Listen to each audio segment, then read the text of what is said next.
अस्सलाम वालेकुम, आदाब दोस्तों। Wish you happy independence day to all of you. स्वतंत्रता दिवस की हार्दिक शुभकामनाएं और तमाम अहले वतन को यौम आज़ादी बहुत बहुत मुबारक। आज मुल्क हिंदुस्तान में तमाम हिंदुस्तान के बाशिंदे आज़ादी के जश्न को मना रहे हैं और इस खुशी के त्योहार को बूढ़े, बच्चे, बच्चियां, हर उम्र के लोग इसको सेलिब्रेट कर रहे हैं। लेकिन आज जो लाइव आने का मकसद है वो ये है कि तारीख के उस पहलू को आपके सामने रखूं जो बहुत सारे लोग नहीं जानते।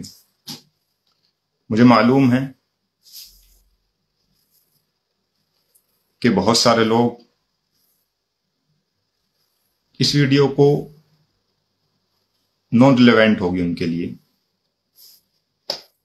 लेकिन अगर आप कुछ वक्त इस वीडियो को आखिर तक देखते हैं तो आपकी इल्म में, आपकी नॉलेज में मुझे ऐसी उम्मीद है कुछ ना कुछ तो सीखने को मिलेगा। दोस्तों, ये मुल्क के हिंदुस्तान और इसकी आज़ादी बिल्कुल शुरू से शुरू करते हैं। कब से ये आज़ादी की तहरीक चली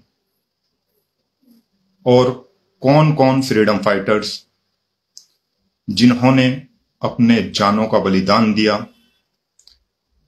और इस मुल्क हिंदुस्तान के लिए अपनी हर एक चीज का वो सैक्रिफाइस किया।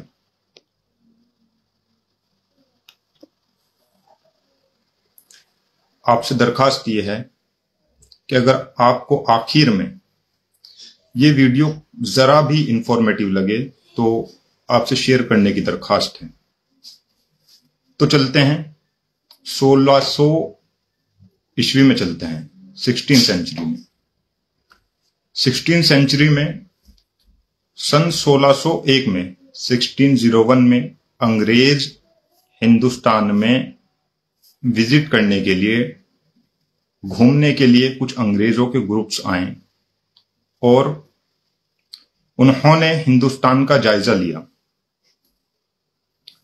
जब उन्होंने हिंदुस्तान के हाल को देखा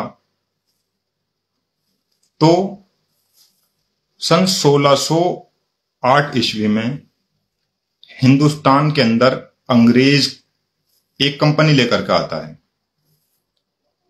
जिसको ईस्ट इंडिया कंपनी के नाम से जाना जाता है।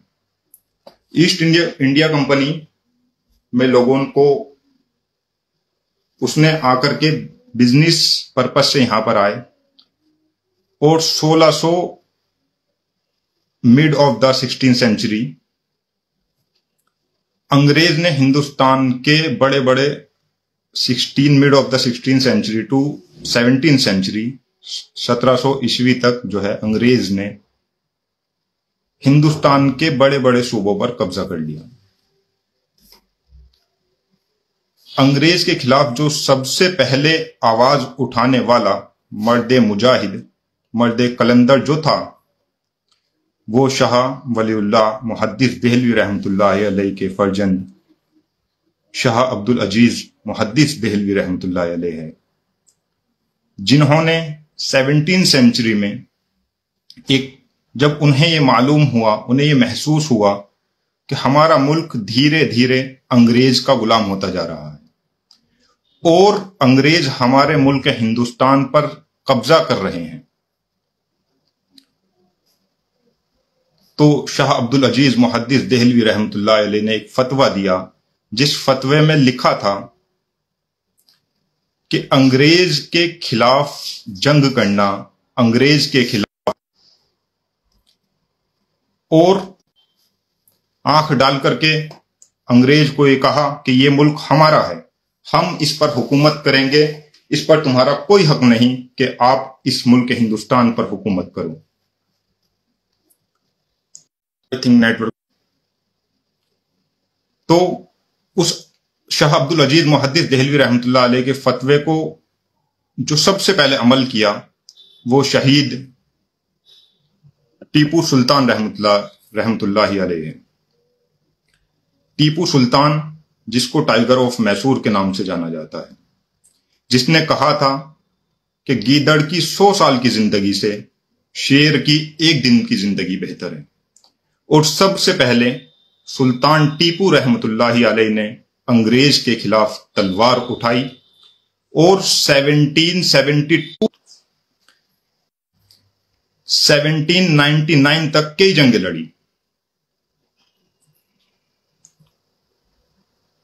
और जब 1799 सन 1799 में टीपू सुल्तान रहमतुल्लाह अलैह इस हिंदुस्तान को आजाद कराने के लिए अंग्रेज ने शहीद कर दिया, तो तारीख के लिखने वाले लिखते हैं अंग्रेज ने शहीद टीपू सुल्तान रहमतुल्लाह अलैह की लाश पर खड़ा होकर के कहा था कि ये मुल्क यकीनी तौर पर तो अल्लाह का है, गॉड का है, लेकिन इस पर अब हमारा कब्जा होगा, हमारी हुकूमत होगी, क्योंकि अब हमारे रास्ते का कांटा निकल चुका है।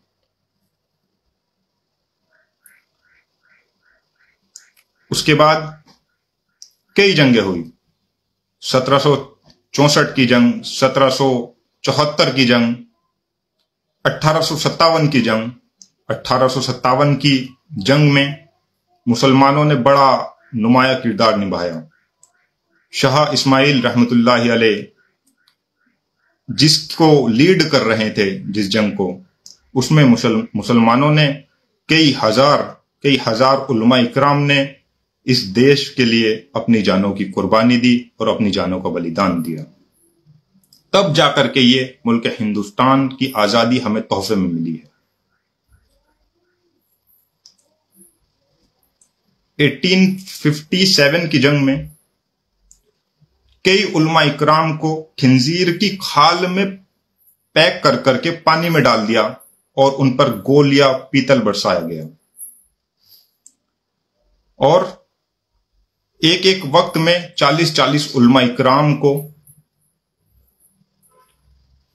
आग में डाल दिया।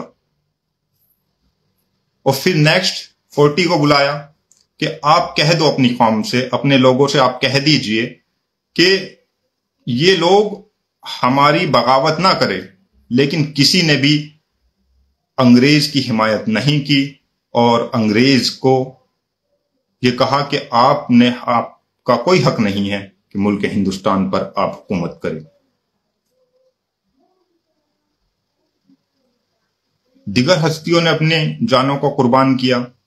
चंद नाम मैं आपके सामने पेश करूंगा या कर रहा हूं, जैसे मौलाना मोहम्मद अली जौहर साहब रहमतुल्लाह अलैह, मौलाना हुसैन अहमद मदनी, मौलाना महमूदुल हसन देवबंदी और मौलाना इमदादुल्लाह मुजाहिर मक्की रहमतुल्लाह अलैह। और भी ऐसे दिगर हस्तियां हैं, वीर अब्दुल हमीद हैं। और भी मैं आपके सामने अगर फहरिस्त की बात करूं तो मौलाना अबुल कलाम आजाद है, मौलाना सिंधी है जिनको बानिए रेशमी रुमाल तहरीक कहा जाता है। और ऐसे ही मौलाना अली जौहर साहब रहमतुल्लाह अलैह है। मौलाना अली जौहर रहमतुल्लाह अलैह एक जर्नलिस्ट, एक सहाफी और एक पॉलिटिशियन थे और इस्लामिक स्कॉलर थे।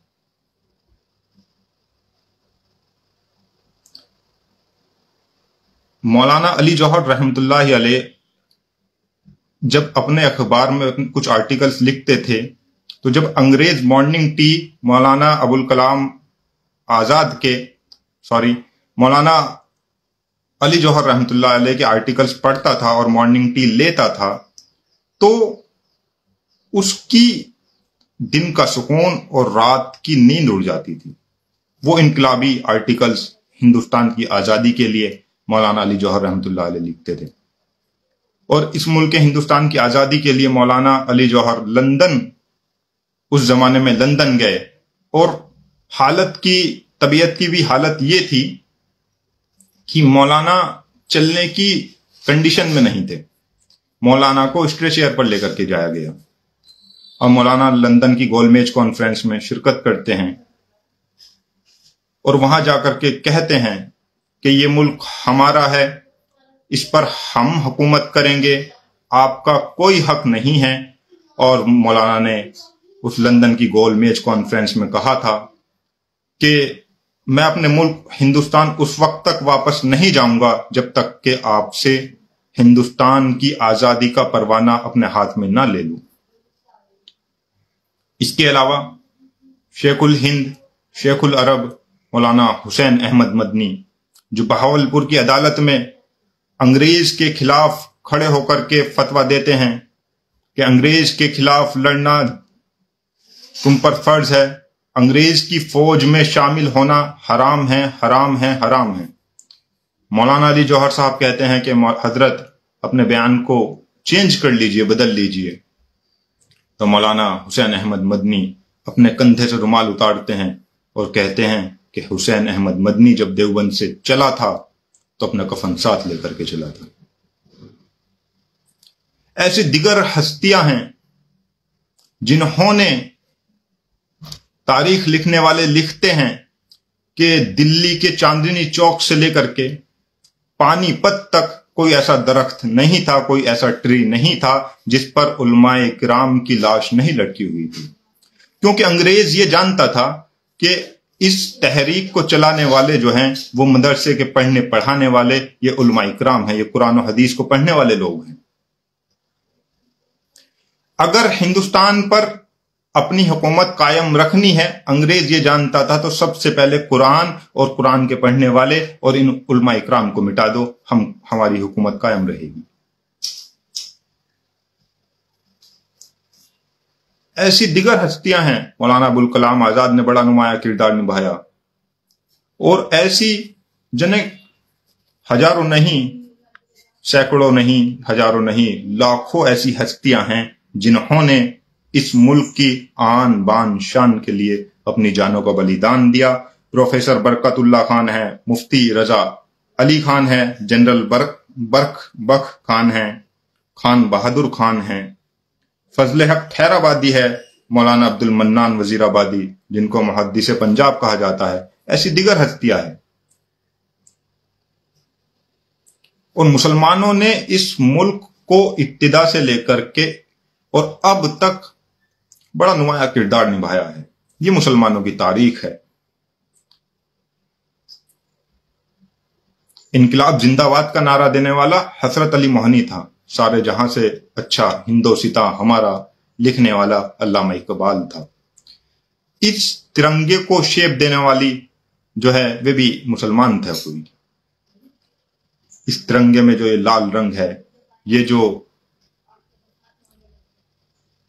संतरी कलर है, इसमें मुसलमानों का बड़ा खून लगा है। तब जाकर के ये कुर्बानी, ये मुल्क आजाद हुआ है। इतनी कुर्बानियों के बाद 1600 से लेकर के सन 1947 तक बड़ी कुर्बानियां दी। इसके अलावा भी बहुत सारे लोगों ने हिंदुस्तान को आजाद कराने के लिए कुर्बानियां दी। भगत सिंह ने अपनी जान का बलिदान दिया, और ऐसी जन कितनी शख्सियतें हैं। महात्मा गांधी जी, सरदार वल्लभ भाई पटेल, जवाहरलाल नेहरू, सुभाष चंद्र बोस, लाला लाजपत राय, रानी लक्ष्मीबाई, और भी दिगर हस्तियां हैं जिन्होंने इस मुल्क हिंदुस्तान को आजाद कराने के लिए अपनी जानों की कुर्बानियां दी, अपनी जानों का बलिदान दिया। तब जाकर के आज हम इस मुल्क हिंदुस्तान में आजाद हैं और आजादी से काम कर रहे हैं। हम अपनी तालीम आजादी से हासिल कर रहे हैं, अपने काम को, अपने कारोबार को अपनी मर्जी से कर रहे हैं। एक वक्त ऐसा था कि हर एक चीज के लिए अंग्रेज के गुलाम थे, और किसी भी चीज को करने के लिए अंग्रेज से परमिशन की जरूरत पड़ती थी। और उस गुलामी से अगर आज हमें आजादी है तो हमारे बुजुर्गों की, हमारे असलाफ की, हमारे पूर्वजों की बड़ी कुर्बानियां लगी है। न समझोगे तो मिट जाओगे, न समझोगे तो मिट जाओगे, ए हिंदुस्तान वालों, तुम्हारी दास्तां तक ना मिलेगी दास्तानों में।